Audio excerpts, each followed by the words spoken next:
Well, we are back for another Empowerment Summer Summit speaker announcement. I'm so thrilled to join you all today and talk about the Empowerment Summit coming up, and it's now just next month. So, if you haven't gotten your tickets, we're going to talk a little bit about how to get tickets to the Empowerment Summit. You're going to meet another amazing world class speaker who's going to be joining us on this empowerment journey. And I have to tell you, empowerment always is a process. Empowerment moves in every single conversation that you have with people in this world. I didn't just become the empowerment and leadership expert by accident. I did 8 years worth of research that brought me to this moment. And I'm so thrilled to share with you my empowerment research that came as a 4-step empowerment process on how to create change. And it starts with you. So if you haven't yet thought about driving self-empowerment, because you have to have awareness of self in this world, then you know that this is the moment to start with you. You have to do empowerment. You have to know empowerment. You have to know what it means to you. So take my self-assessment. It's going to be a great way to drive empowerment in this world. It's why we're having an empowerment summit, because it's about knowing where you stand in the world is that first step. Step 2 is to know others. And you bet that that's exactly why I started involving other people in my empowerment events, because I wanted you to learn from some of the most amazing world-class speakers around the world. So this world, it has lots of differences. And I have to tell you, if you haven't yet thought about what your differences are, you should take my differences assessment, which will guide you on a way of recognizing whether you have privilege or disprivilege in relation to each of them. This differences assessment can be obtained just by taking a picture of the QR code that you see on the screen. And that is where you will learn to develop your strategy, which is step 3 in the empowerment journey. The last step in this mission is to take empowering action, as I call them. And there are 10 empowering actions, all creating systemic change in how you build relationships with people in your community. This process of driving empowerment through each of these leadership actions is why I've convened a group of amazing experts to talk about what leadership and empowerment means to them, and what actions they do to make a measured impact as well. And that is what led me in this moment to get the honor to introduce you all to Shiv Paul, who's here. I swear he's not behind the curtain any longer. There he is. He's joined us. Hi. How are you doing? Hello. I'm excellent. I am excellent. How are you? I'm hanging in there. Yeah. There is a lot happening in this world, and empowerment is always moving, isn't it? It's so It cool. is. It is. Empowerment is the one constant, right? Certainly the one thing that we need with consistency, and that kind of is at the foundation of everything that happens, right? So, Yeah. Yeah. yeah. Well, I'm so thrilled for people to learn about you and about your business, Caprihan Consulting.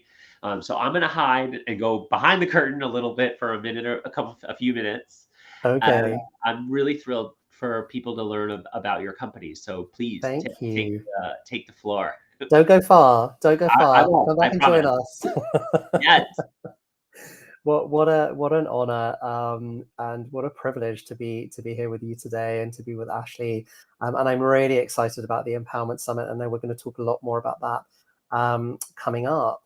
But I wanted to take the opportunity just to talk a little bit about the work that I do and my consulting firm called Caprihan Consulting. And it's really the sum of all of my experience, my expertise. I've worked in the corporate sector in management consulting for about 20 years. I've done a ton of work in a volunteering capacity and other capacities in the diversity, equity, and inclusion space. I focused a lot of my consulting career around change management and transformation. I'm a certified personal trainer.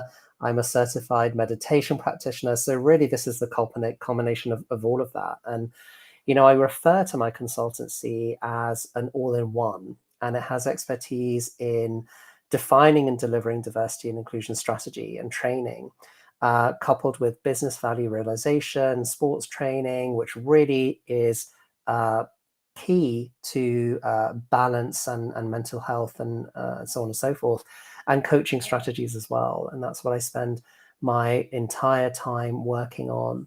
And there are three sort of foundational principles that really we work towards. And the first is that diversity, equity, and inclusion is a shared responsibility. It doesn't lie in the hands of one person.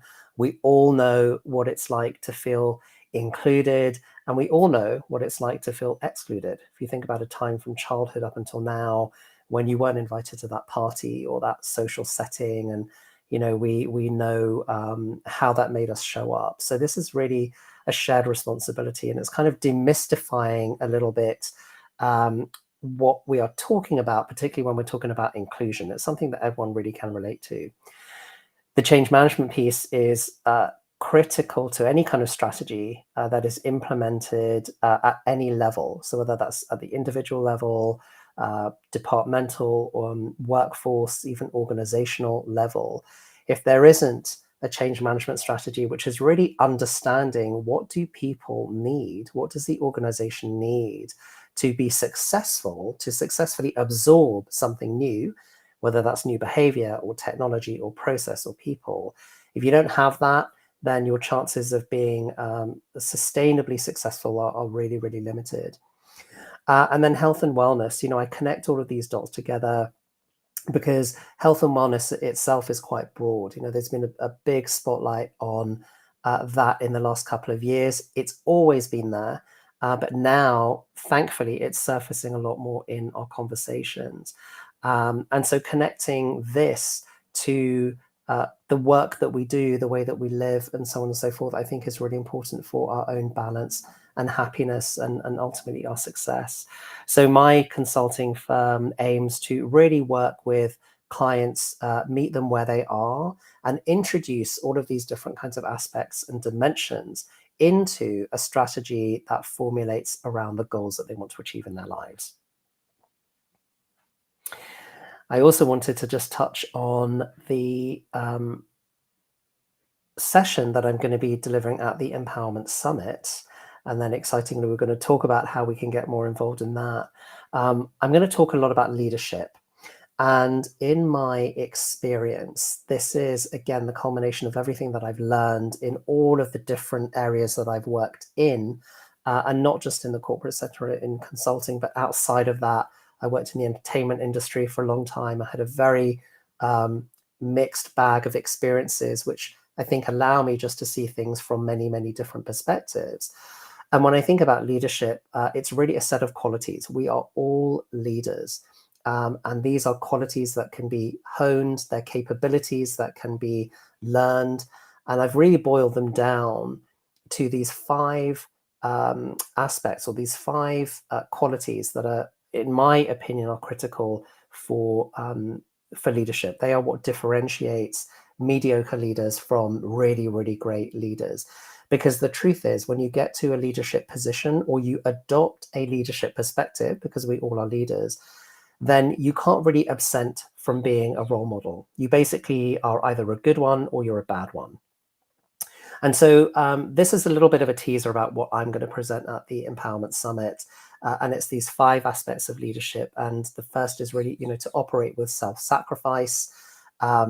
We often, particularly in business, businesses tend to act in the opposite way, right? Sacrificing people and resources in the interests of the very, very few. Then developing and using empathy. Ultimately, we want to increase our levels of emotional intelligence. We do that by increasing our levels of empathy. We do that by increasing our levels of self-awareness. And self-awareness really revolves around us checking ourselves. Why do I think and feel what I think and feel? So really getting more in tune with ourselves mentally and physically and emotionally. Being authentic, of course, what I mean by that is really knowing your values, and trying to live by your values as much as possible. It's impossible to do that 100% of the time, 24/7. I'm sure even the Dalai Lama has his off day, so it's okay. We are human. And then the last two, we have to be flexible. We have to be adaptable. one of my favorite quotes, and this might not be about 100% accurate. There's a little bit of a Shivism in there. We're taking a little bit of license. Human intelligence is characterized by an individual's ability to adapt to change. I also would put an individual or an organization's ability to adapt to change. And that's actually a quote by Stephen Hawking. And I really love that because I think it really defines what businesses need to do in order to be more competitive against, their particularly like in industry and so on and so forth. And then lastly, listening to others. We talk a lot about active listening, and that's certainly a critical quality that is needed. But listen to others. What I really mean by that is no one has all of the answers. So don't pretend that you do. The number one cause of imposter syndrome, cause of imposter syndrome is pretending that you have all of the answers and not wanting to admit that you don't. So a little bit of a teaser about what I'm going to be talking about at the Empowerment Summit, which is probably a good segue, Ashley, for us to delve into that. I'm excited. I want people to know how, let's learn more about the Empowerment Summit. How can people get their tickets to get there? Oh my goodness. I thought you never asked me that question. No, this is great. I'm super thrilled to, and Shiv is obviously joining a list of amazing accomplished speakers. I don't know if anyone else saw, but he's going to be speaking on a TEDx coming up, right? That's right. I get your newsletter, and I see the cool stuff that you're up to. But yeah, so we're going to have some really amazing speakers joining us for the Empowerment Summit. We're going to have a reception without Britain on October 4th. We're going to do a fun activity on October 5th following our day together, so that way we can actually bring empowerment around to different parts of the not just in the room all day, because that could get mundane. But we're going to have an amazing time together on this summit, and there's going to be lots of benefits. So it's an all-inclusive summit. It includes your food. We're going to have breakfast on the 5th and lunch on the 5th. So that's included into your ticket price of 199 pounds to attend in person. You also will get both copies of my book, which is Empowering Differences. That's included in the ticket price. You get my book, my workbook, and also access to my online leadership and empowerment curriculum, which is valued more than the 199 pounds that we're charging for the summit. So it's a great opportunity to have leadership development included into your practices. And of course, so you're going to have all the professional development credits. You're going to have about 6 hours of professional development workshops during the day. But then you'll have access to my development hour curriculum, which is about 40 hours of curriculum as well. That'll be included in addition. So yeah, that's all the benefits of attending, which you obviously get if you're there. If you're attending the summit virtually, you can also do that. I'm actually doing $50 off pricing for virtual because you're not going to be paying for food and beverage for you all. So, and I'm selling the virtual tickets on my website in the US, and that gives you the access to Zoom for the event. You can access those points to attend the event. So if you're going to attend in person, we definitely would love to have you there. We have about 20 tickets left. Shiv, I don't know if you knew that. Wow. My God, that's amazing. That's awesome. There's only 20 tickets left. So if you haven't thought about getting your ticket, you should definitely get your ticket right now. Yeah, absolutely. Because And I know a few people who need their tickets actually, so I need to get them on the case to buy those. So before they go, but yes, that's exciting. So please do that. And then if you're too late to get the tickets and you need to get virtual tickets, you can also do that. So the actual summit ticket before they're gone, there you go, right there at Eventbrite UK. You can get that. You can buy with Eventbrite and feel confident. Obviously, the event's going to happen. Shiv's going to be there, so you know it's Yeah. trustworthy. Right? It's like, but then if you want to join virtually, you can do that as well. You can use that coupon code, and you can visit my website and purchase virtually. You'll get immediate access to my curriculum when you do that, and you purchase your ticket that way. And I've also gone ahead and dropped that in the chat as well. And then yeah, that's the ticket situation. So hopefully people have that as an awareness, which is kind of cool. So we'll definitely have those tickets available for just a couple weeks, and then they'll be gone. Love it, love it, love it. And if you are thinking about getting tickets, or you're a little bit on the fence, then I really encourage people to just like pick up that ticket and come in person. I mean, it's fantastic that we're living in this world now where we can do so much work virtually, and I think a lot of people are used to it. But at the same time, we've had a couple of years where we haven't been able to get together, to be with people, to go to conferences, to go to summits, and it really is a richer experience when you're in the room with people. So really encourage people to just bite the bullet and do that, and come and join us and have some fun. Well, and when you think about it, this construct of driving empowerment for people, well, which industries do you think were hurt the most from the coronavirus pandemic? The travel and tourism industry were absolutely decimated. So people who work in meetings and events and banquet rooms and a hotel, like we're going to have our event at the Aloft Hotel in London Excel, Victoria. So, think about that banquet event planner and the person that does that banquet job. That person is going to be freaking absolutely thrilled that you're there. If you're really big about empowerment, you need to come outside the computer every once in a while for something special. And that's where the special thing can happen, when you get outside of your normal day-to-day environment. That's why I'm bringing empowerment summits around the world to different places, partnering with people like you, because we have to bring this message to people. 100%. And it's an energy, isn't it? Right. So with a lot of work that you do, which is really encouraging and enabling and supporting people and teaching them how to feel more empowered, right? How can you take more control, take more power in your life? That therefore then becomes an energy that you give off externally, right? So the natural next step is, when you feel empowered, you have the ability to make other people feel empowered as well, just through your presence. So, to Ashley's point, it spreads, it spreads like that. And it promises to be a great event. And you bring up a really great point. Empowerment is an energy. It's so two ways, right? So in my research, right, and you'll learn a lot more about my research when you attend the summit. It's just a little teaser, right? So empowerment technically is authority and power, right?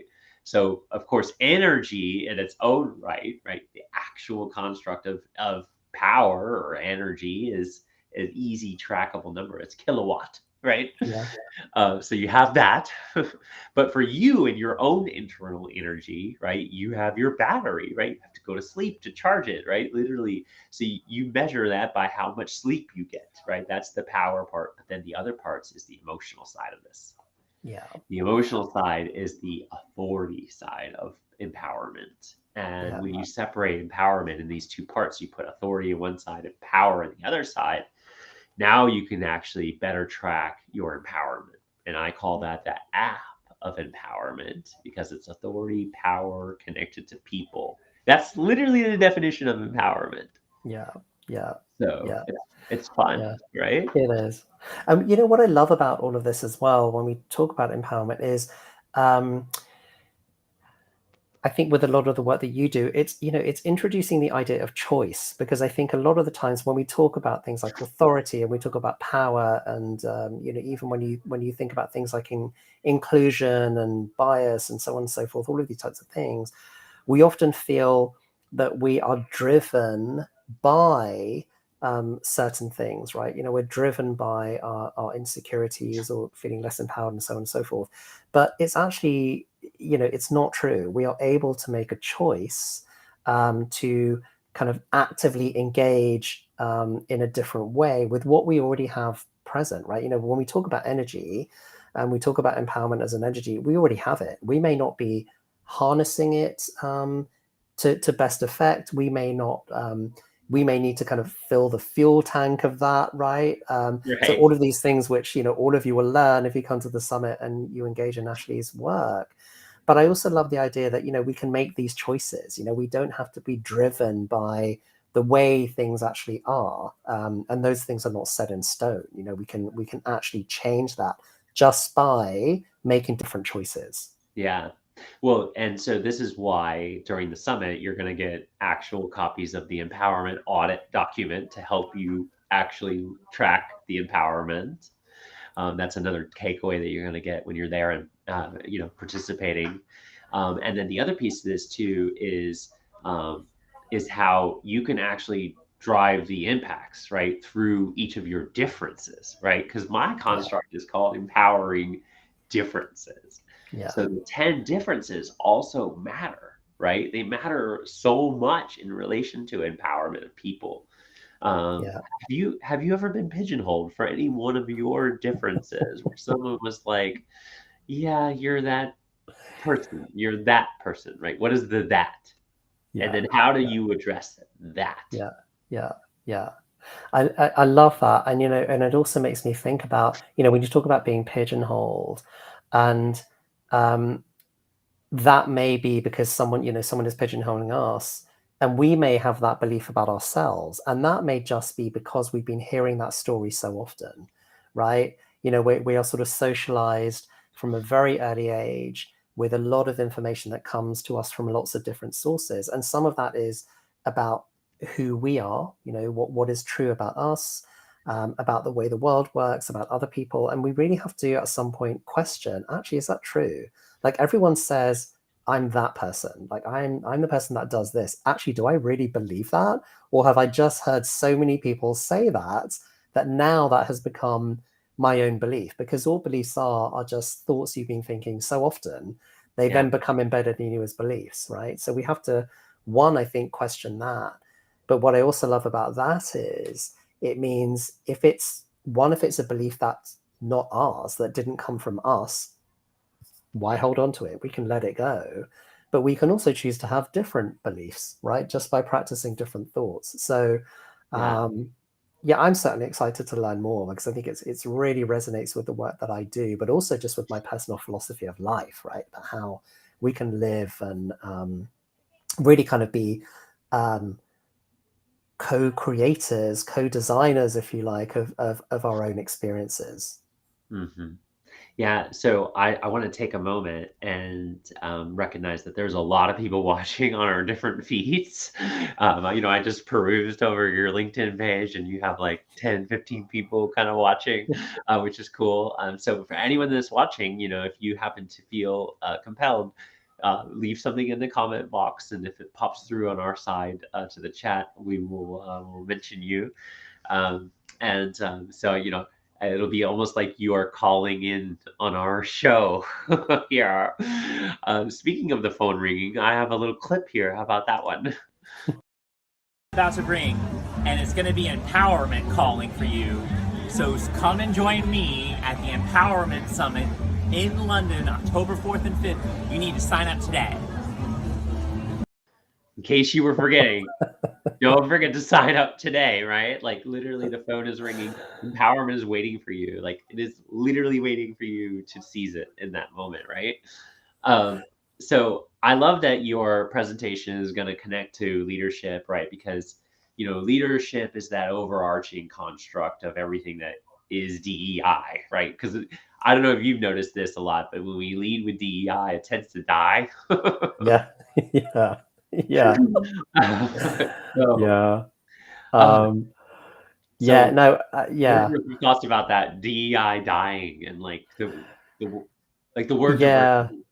Yeah, it's funny actually, because a friend of mine, a good friend of mine, just sent me a screenshot of something that she'd seen on Twitter, and it was somebody, making this quote, and they said, "Honey, are you feeling okay? You've hardly touched your DEI strategy since 2020."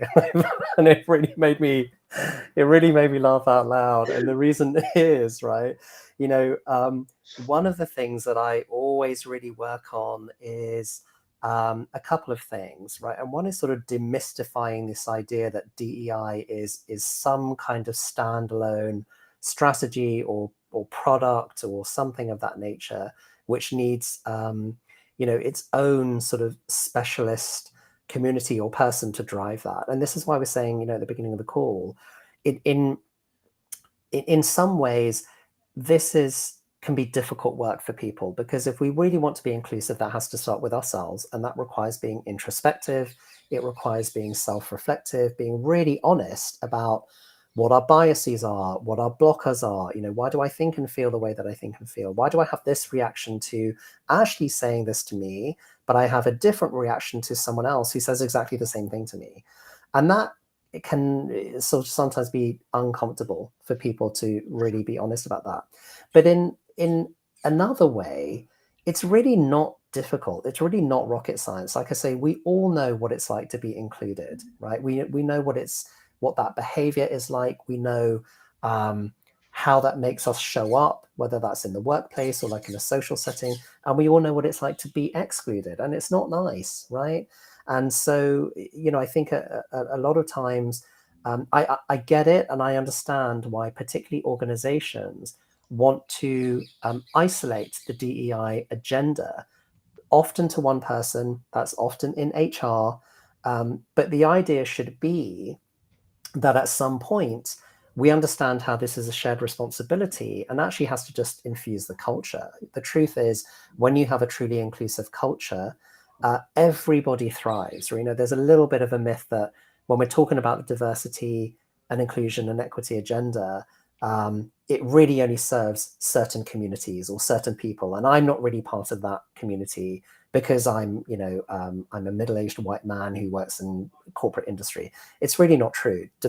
Dimensions of diversity are very, very broad, and everybody suffers from hiding certain aspects about themselves, or not wanting to reveal certain aspects about themselves. And the thing is, you talk a lot about differences, right? And empowering differences. Actually, our differences are very uniting, because the one thing that we have in common is that we all feel different, right? Yes. So, And it's to why come back.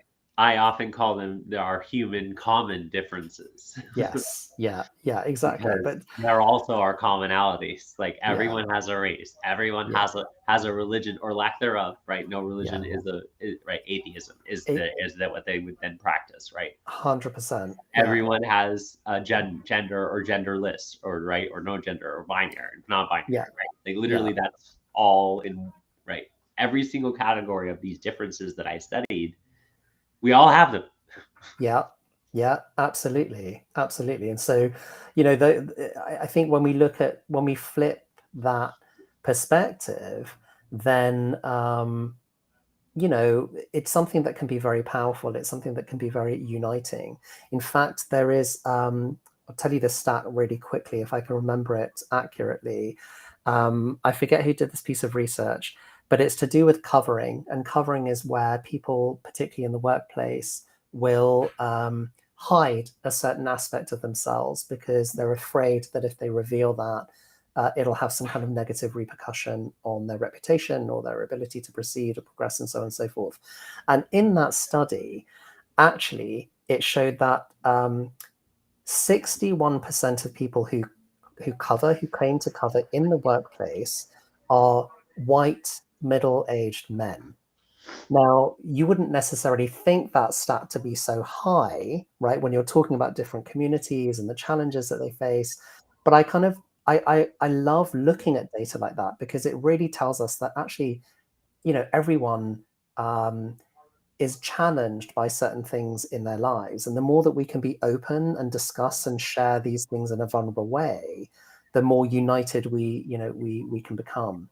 Mhm. So, yeah, I mean, to sort of circle back to your original question, I think the starting point for DEI, I understand that it has to start somewhere in most organizations, but we have a sort of running joke, if you do this work in this capacity, that actually if you work in D&I, you're trying to do yourself out of a job, because ultimately you don't want D&I specialists to exist, right? You want the culture to be so inclusive that everyone is there. But where I have seen that fail most often is in two areas. One, because people want to just have a D&I strategy, right? Just tell me what the strategy is, I'll implement it. And secondly, there's no change management strategy associated with that. There's no thought to actually, well, what does the organization need for me to implement this in a way that is going to be successful? Yeah. Well, we filled all our time really easily, didn't we? We need more time, Ashley. We need more time.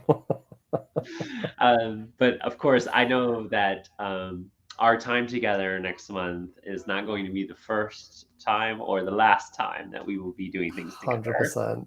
Right? 100%. And I have a lot more responsibilities, a part of my my partnership with Al Britton. So I'm super thrilled to serve as their Minister of Empowerment. Love that. And building some empowerment programming for their organization. I just absolutely love Matt and Patrick and the work that they're doing there in their organization, bringing LGBTQ certification to for entrepreneurs in the UK as a whole. So that's pretty cool. But yeah, there's some really cool stuff, and a big thank you to our sponsors, obviously Al Britton, but Visit Tampa Bay is the tourism bureau in Tampa, and that's where my home office is. So I know I'm not in Tampa today, and I'm so rarely in Tampa, but I love Tampa. So they're sponsoring our summit, which is really cool that they are supporting this endeavor. Empowerment and leadership is really important to them. So, and then the LGBT Meeting Professionals Association is a partner as well, because of course, bringing meetings back in person is a big part of how we can actually help industries that are really sorely disempowered. Thank you so much. I'm super thrilled to see you in person. Likewise. And thanks to everyone who joined us today and is watching on the replay. We appreciate you, and we're looking forward to see you. So definitely get your tickets before they're gone. I swear they're going to be gone. Then you're going to be contacting me. You're like, I guess we want a virtual ticket. Yes, yes. That'll be your only option if you don't move quick. All right. Brilliant. So I appreciate you. Thanks, everybody. So fun to be here.